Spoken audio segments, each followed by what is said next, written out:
الحمد لله رب العالمين، الصلاة والسلام على أشرف المرسلين وعلى آله وصحبه أجمعين. أعوذ بالله من الشيطان الرجيم. بسم الله الرحمن الرحيم.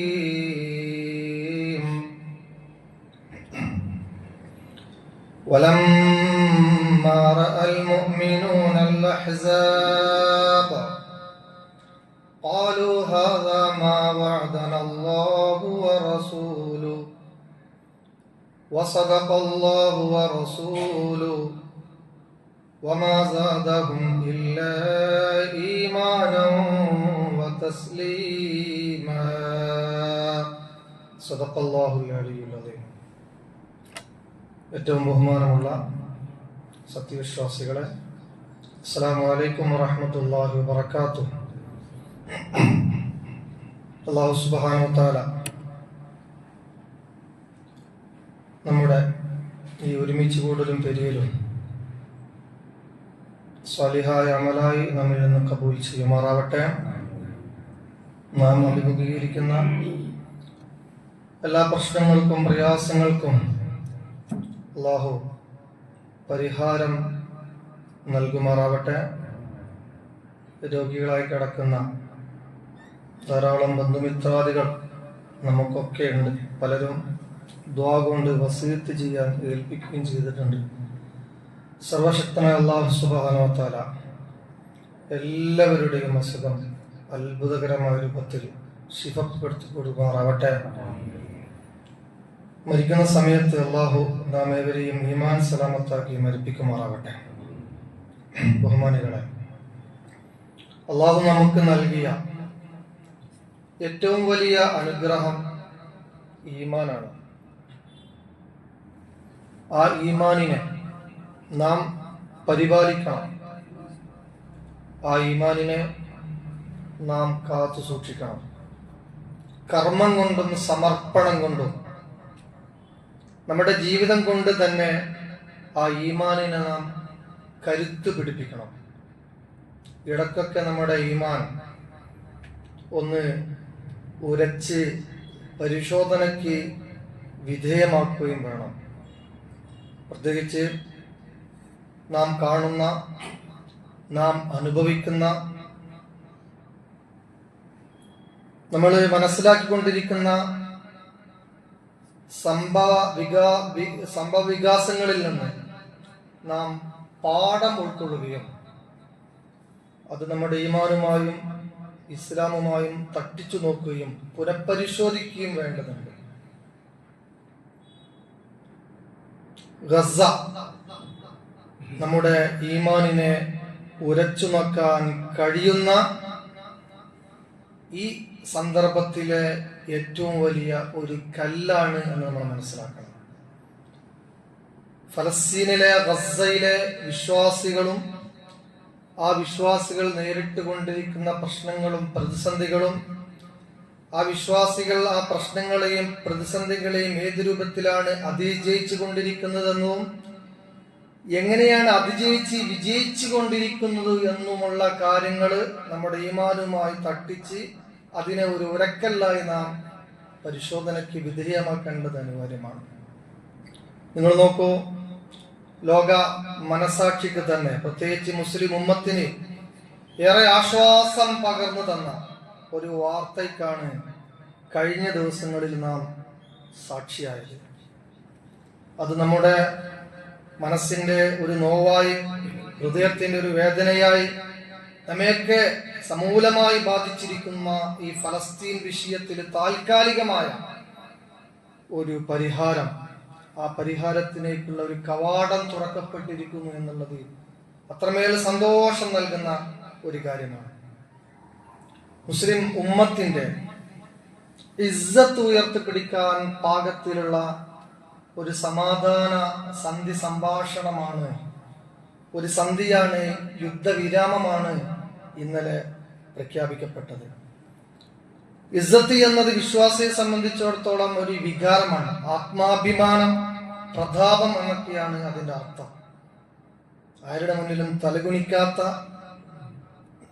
ഒരു രാജാവിന്റെ മുന്നിലും പത്തിമടക്കാത്ത, ഒരു പ്രതാപിയുടെ മുന്നിലും അടിയറവ് വെക്കാത്ത, ആത്മാഭിമാനമുള്ള, ആത്മബോധമുള്ള ഒരു വിശ്വാസം, ഒരു ആദർശം, അതാണ് ഇസ്സത്ത് കൊണ്ട് ഉദ്ദേശിക്കപ്പെടുന്നത്.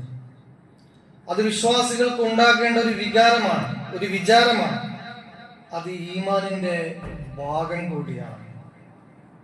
വലില്ലാഹിൽ ഇസ്സത്തു വലിറസൂലിഹി വലിൽമുഅ്മിനീൻ വലാകിന്നൽ മുനാഫിഖീന ലാ യഅലമൂൻ. സൂറത്തുൽ മുനാഫിഖൂനിൽ കാണാം. വലില്ലാഹിൽ ഇസ്സ, പ്രതാപം, ആത്മാഭിമാനം, അത് അല്ലാഹുവിനാണ്. വലിറസൂലിഹി, റസൂലിനുമാണ്. വലിൽ മുഅ്മിനീൻ, മുഅ്മിനീങ്ങൾക്കുമാണ്. അപ്പൊ ആത്മാഭിമാനം, ഇസ്സത്ത്, അത് മുഅ്മിനീങ്ങളുടെ ഒരു പ്രത്യേകതയാണ്. പക്ഷെ വലാകിന്നൽ മുനാഫിഖീന ലാ യഅലമൂൻ, ഈമാനിന്റെയും കുഫ്റിന്റെയും ഇടയിൽ നിൽക്കുന്ന നിഫാഖ്, കാപട്യമുള്ള ആളുകൾക്ക് ഇതിനെക്കുറിച്ച് ഒന്നും അറിയില്ല. ഇസ്സത്ത് എന്താണെന്ന് അറിയില്ല, പ്രതാപം എന്താണെന്ന് അറിയില്ല, ആത്മാഭിമാനം എന്താണെന്ന് അറിയില്ല. പക്ഷെ വിശ്വാസികളുടെ വികാരമായി, വിശ്വാസത്തിന്റെ ഭാഗമായിട്ടുള്ള ഒരു കാര്യമാണ് ഇസ്സത്ത്.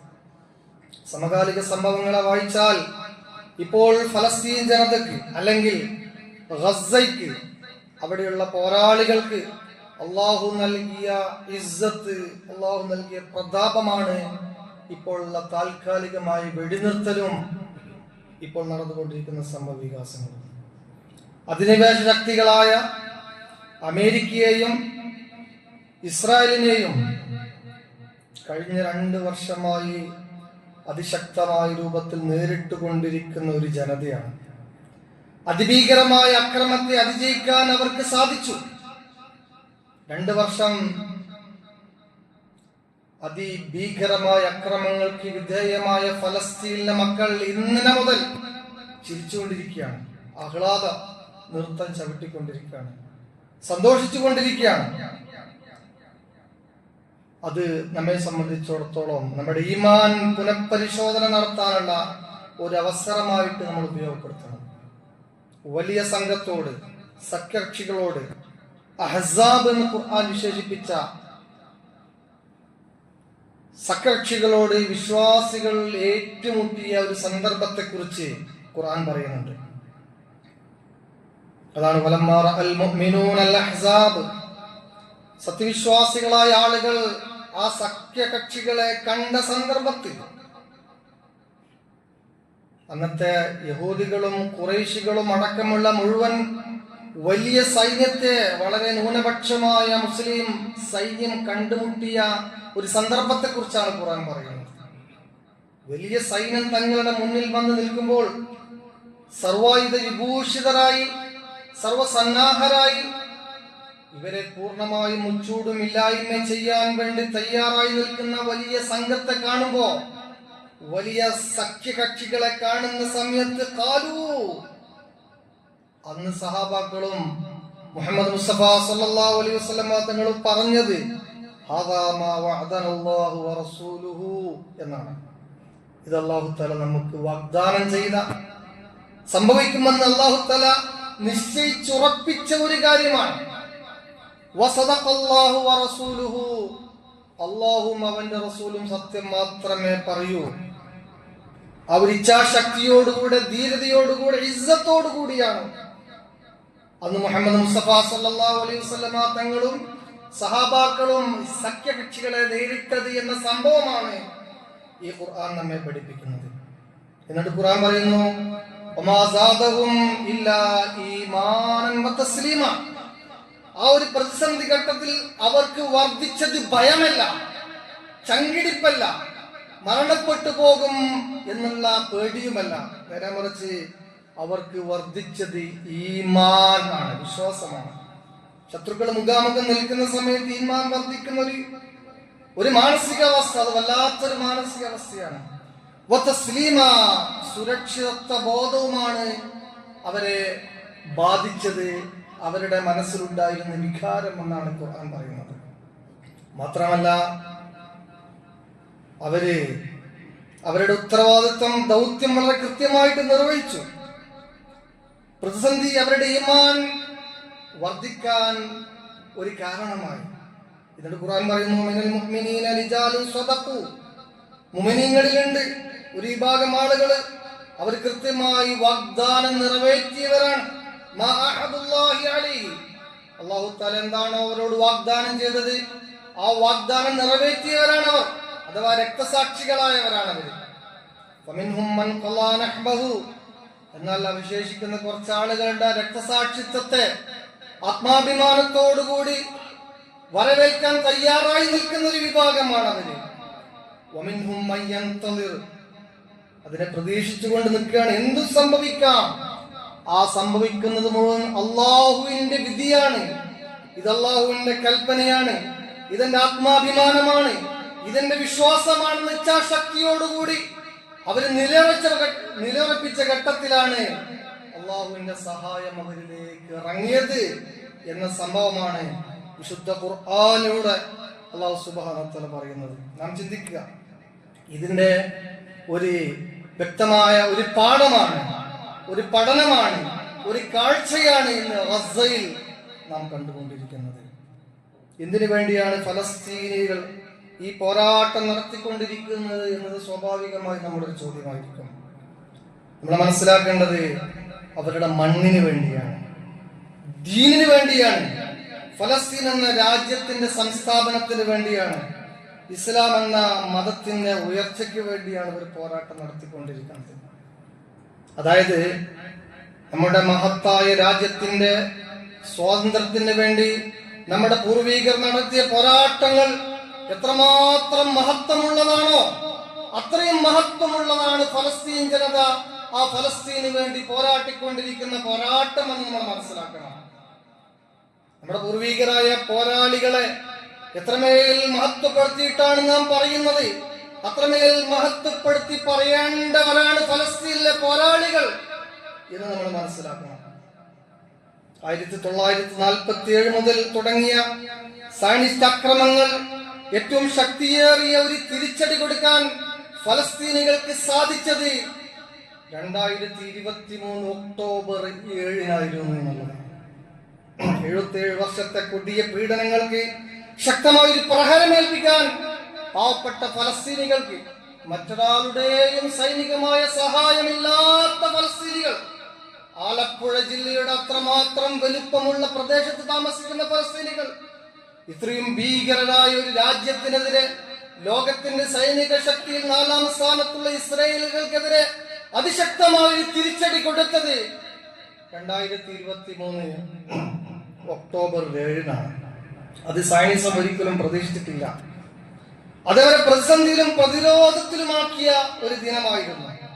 ലോകത്തിന്റെ മുന്നിൽ അവരെ കുറിച്ച് ഉണ്ടാക്കി വെച്ച കൃത്രിമമായ പ്രതിച്ഛായ പൊളിഞ്ഞു വീണ ഒരു ദിവസമായിരുന്നു 2023 ഒക്ടോബർ 7.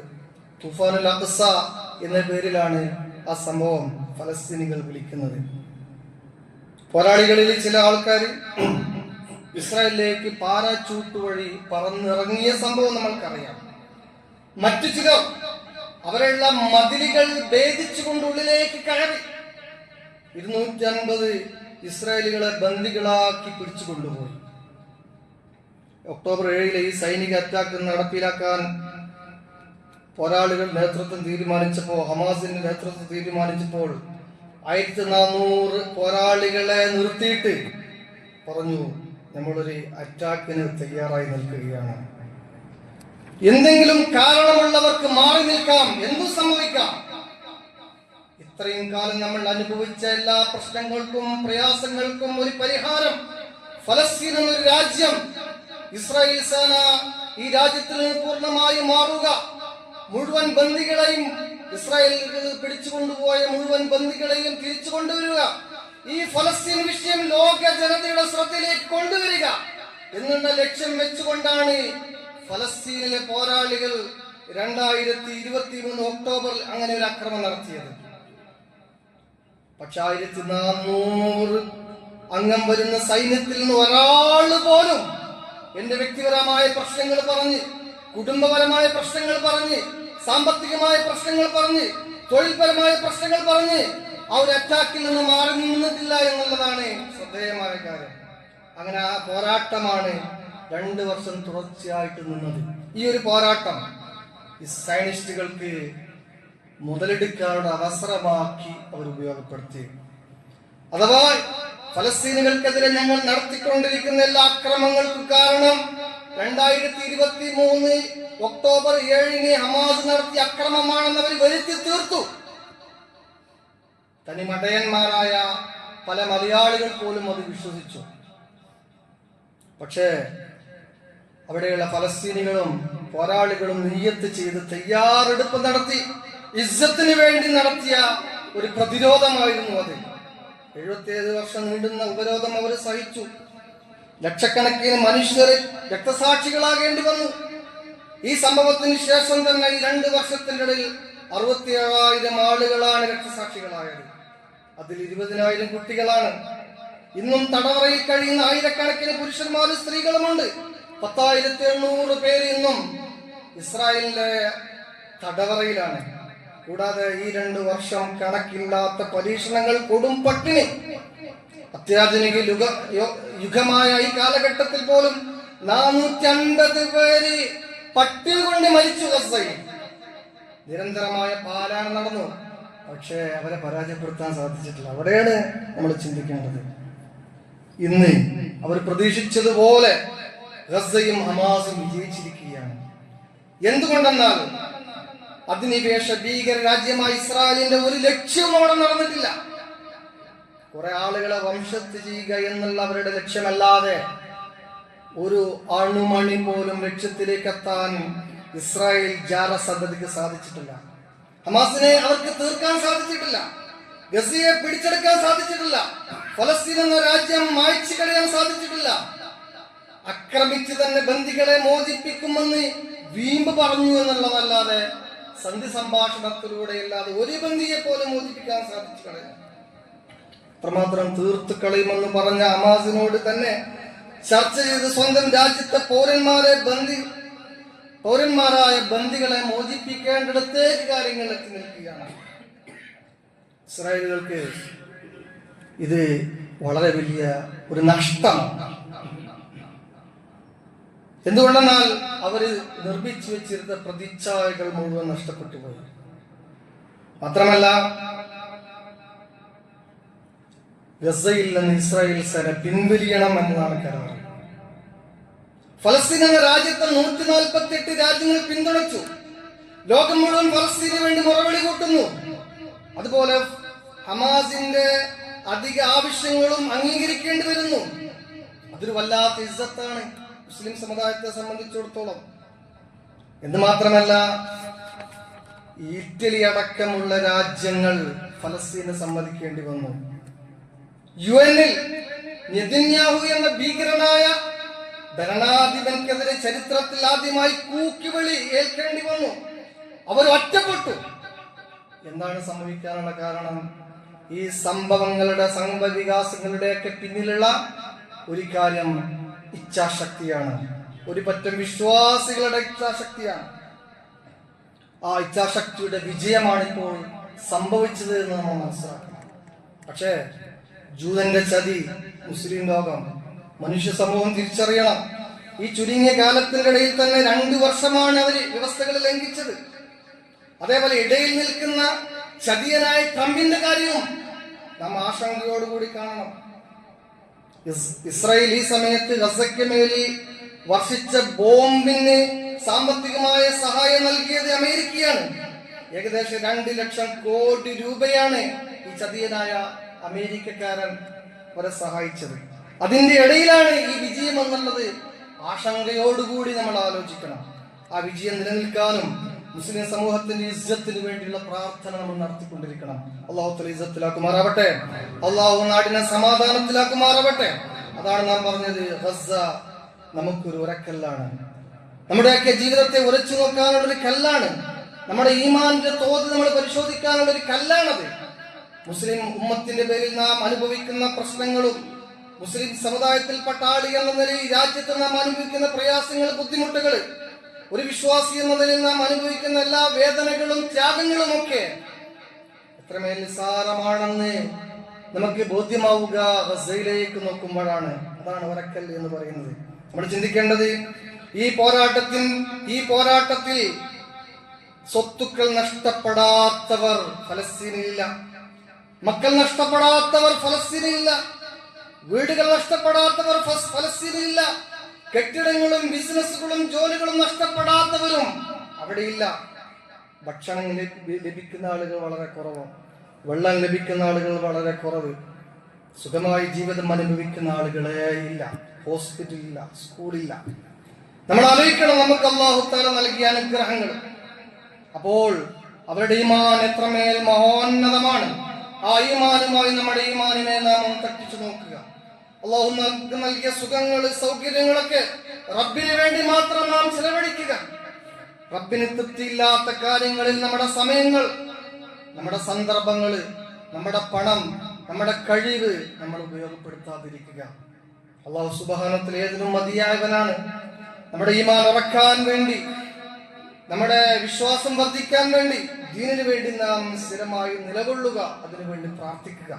ഏതൊരു പ്രശ്നവും പ്രയാസവും നമ്മെ അഭിമുഖീകരിക്കുമ്പോൾ നമ്മൾ പറയേണ്ട മന്ത്രം നമുക്ക് ഈമാൻ വർദ്ധിക്കാനും, നമുക്ക് സുരക്ഷിതത്വം ഉണ്ടാകാനും, നമുക്ക് സമാധാനം അടിയാനുള്ള ഒരു കാരണമായിട്ട് അള്ളാഹുവിന്റെ പരീക്ഷണങ്ങളെ നാം കാണുക. അള്ളാഹു സുബ്ഹാനഹു വ തആല നമ്മെ അനുഗ്രഹിക്കുമാറാവട്ടെ. നാം അഭിമുഖീകരിക്കുന്ന എല്ലാ പ്രശ്നങ്ങളും പ്രയാസങ്ങളും അള്ളാഹു നമ്മിൽ നിന്ന് ദൂരീകരിച്ച് പെരുമാറാവട്ടെ. ربنا آتنا في الدنيا حسنة وفي الآخرة حسنة وقنا عذاب النار. السلام عليكم ورحمة الله وبركاته.